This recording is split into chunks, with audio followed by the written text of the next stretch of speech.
Hello there. This is an astrological forecast for Pisces for April of 2011. And this also applies if you have a Piscean ascendant. Well, my Pisceans, this month, probably the most important thing that is happening is the fact that Neptune is coming into your sign on the 5th of the month until August, and then she goes briefly back into Aquarius until February of next year, and then back into Pisces for several years to come. So what will this mean for you? Well, your ruler, Neptune is your ruler. So many of you are very in tune with this, the energies of Neptune. Neptune is a dreamer, is a visionary, hopes for the best, always tries to see the best in situations, doesn't always see them realistically, but hopes for the best. You want to escape reality. You don't particularly like hard realities. You'd rather live in a dream world, in a fantasy world. Neptune rules anything that's unseen. It rules gases. It would rule radiation. It rules the sea, the ocean, tsunamis, floods. It rules oil. It rules drugs. And so it's coming into its own sign for the first time since it was founded, so 160 odd years ago.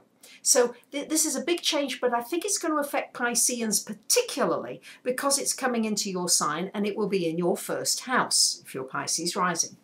So on the plus side, this will make your compassion for others very strong, very highlighted. Your feeling as though you want to save and help others will be even stronger, because that's already an instinct within Pisceans anyway. It will be stronger for you. Now, the thing to beware is, first of all, seeing yourself as you truly are will be quite difficult during this transit. You may have all kinds of ideas but be a little bit confused about your direction. And other people may be confused by you, or you may confuse them. And for some of you Pisceans, that's probably nothing new. But if you can realize that this would not be a time to idealize your relationships too much. You may have to be brought down to earth.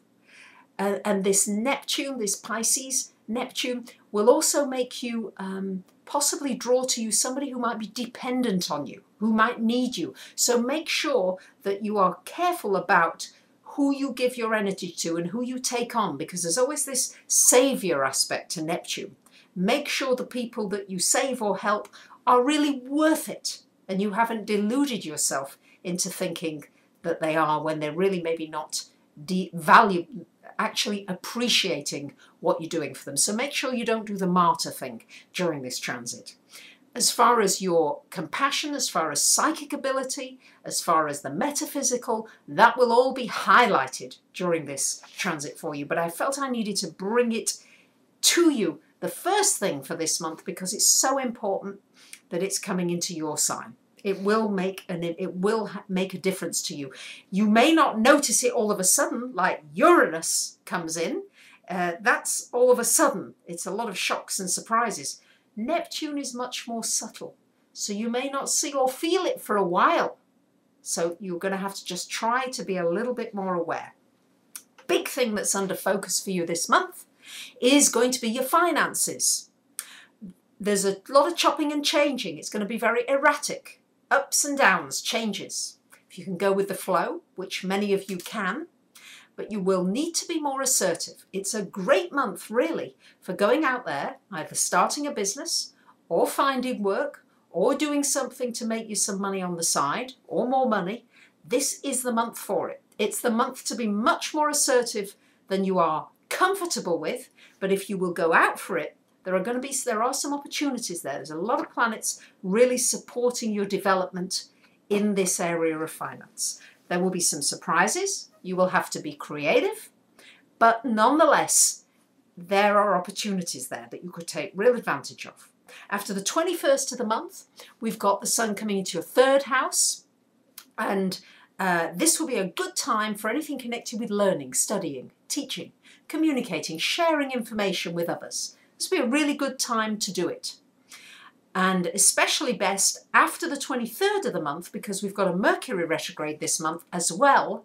So you may have miscommunications with people. So if you can avoid signing contracts or important agreements or starting important projects before until after it's gone direct on the 23rd, then you will do much better, I think, with those projects. However, you'll be able to complete up on things that are still left hanging that you haven't completed. So there you have it, my dear Pisceans. That's your month ahead. And also try to be aware more of this subtle energy of Pisces, of Neptune, because it is your ruling planet. And if any sign of the zodiac could get into the higher vibrations of this Neptune energy, it's you Pisceans. You could really lead the way in this and help humanity, because we've been seeing it so much with all these disasters around the world. We've been seeing a lot more humanity of people to one another, and I think it's very inspiring. And you could be a real leader in that growth that I think we all hunger to see in our world. So I thank you very much for listening, and I'll see you again soon. Bye for now.